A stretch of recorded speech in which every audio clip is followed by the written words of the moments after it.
Ito. Talon na yan.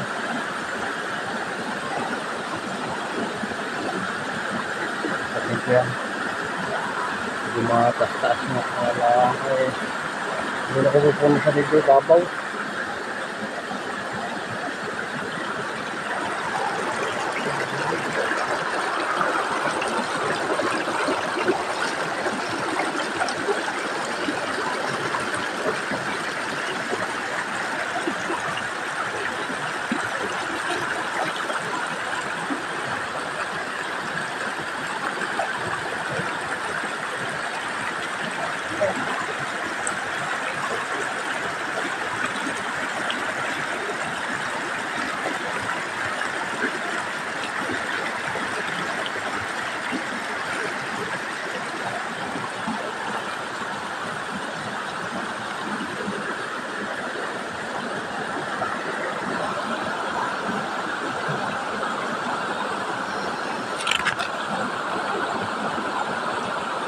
Yan, mga setting ko.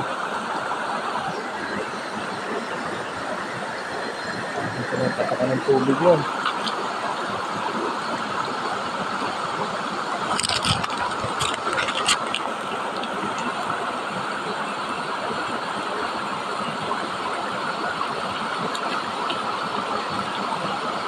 Ito kasi ito kung meron pang naman. Tagal na ito nito ang kulay.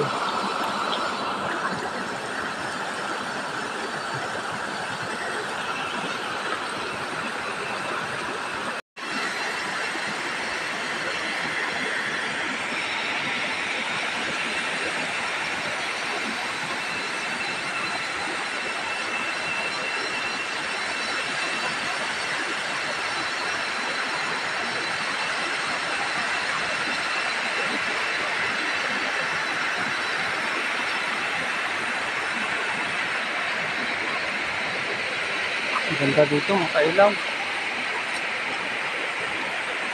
Isa pa akong ilawin.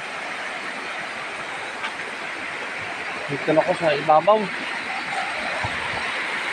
Ibabaw na ito mga kailan ng bundok. Yan o. Pagubata na ito.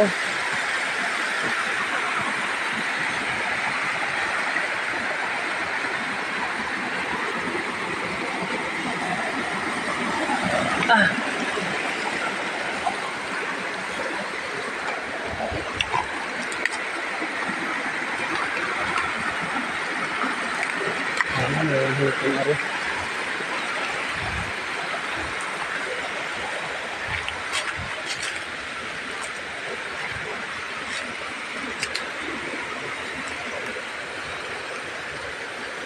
Ang kubo.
Yung lugar na ito.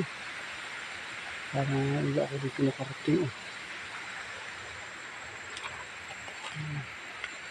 Taas na yung bundok pa lang.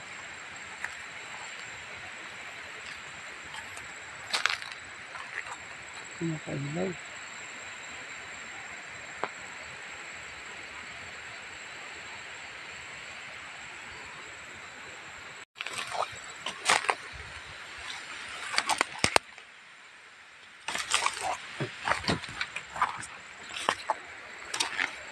Pagod. Nakailaw oh. Pagkakapaas.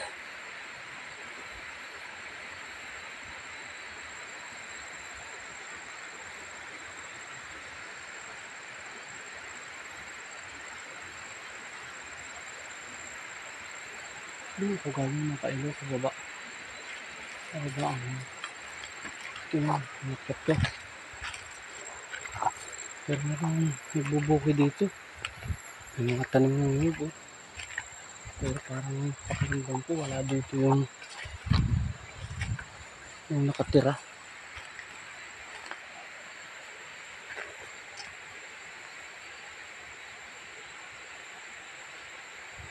Yung gara pa ilaw yan. Puro gubat yan. Ang layo ko ngayon sa kalye. Ako na ito sa bubundukan ng Badyaw.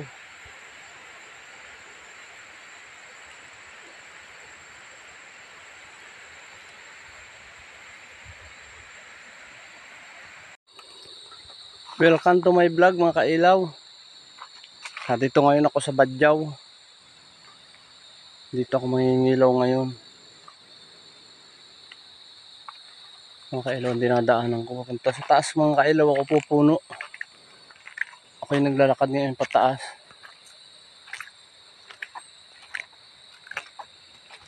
Doon ako pupuno sa taas. Gawa ng linis sa baba ay sa bunga nga ay halos ano na. Balda na rin sa ilaw dito.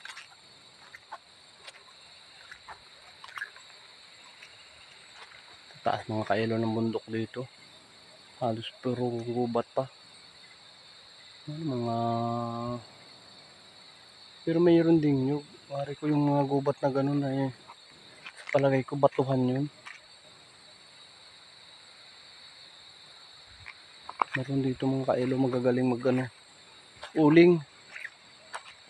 uling tama ito mga kailaw ang ano ayan oh. Kahoy na sinalansan yun ang tinataklob oh. Lupang yan yung mga nakapaikot na yan.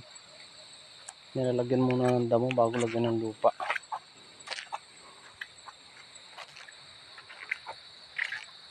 Tapos yun lang ano tinataniman nila ng mga halaman oh. Balinghoy.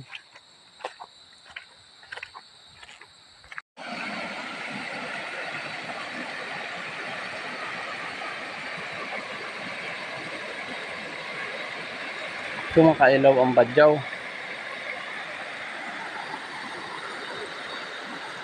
Narito ako ngayon sa uluhan ng narito na ako sa uluhan ng ilog.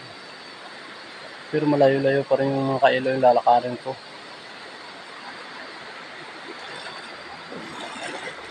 Doon ako sa mga sapalang mga ilaw. Akin kung may hipon pa dito. Gawa ng marami dito mga kailaw kalaban. Halos ako lang dito ang namamarihas ng pangingilaw, pana. Sila ang ginagamit nila. Karamihan puro kuryente. Hindi ayoko naman gumawa ng kuryente ang gamit dahil ako'y dayo lang. Ako'y masita o impound ako sa barangay ay ayoko nang ganun. Nakakahiya. Kaya kahit pana lang ang gamit ko, ito lang. Nagtataga lang ako.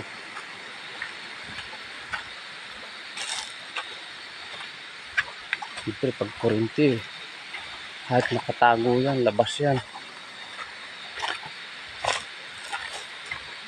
Sana yung malang makita mo, tsaka yung matamaan mo. Pag sinalahan mo, wala na. Sobrang ilap. Tapos yung ginagawa pa ng iba mga kailaw, nilalason pa. Kaya nadalang na rin ang hulihin. Kumbaga sa kayo nalilipol din dahil yung mga similya yung similya ng hipon, namamatay.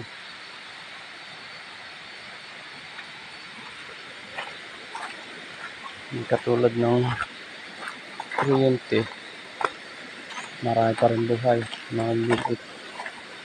Katulad ng pana, ayos lang, legal yan talaga. Pero yung kuryente, hindi rin legal yan. Illegal din yan.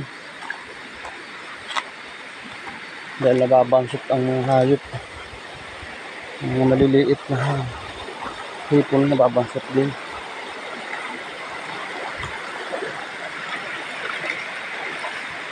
Ang ganda kailaw nitong badyaw. Ang ganda ng mga taguan ng mga hipon dito. Kaso kung kuryente naman ang gamit, kahit nakatago, labas yan.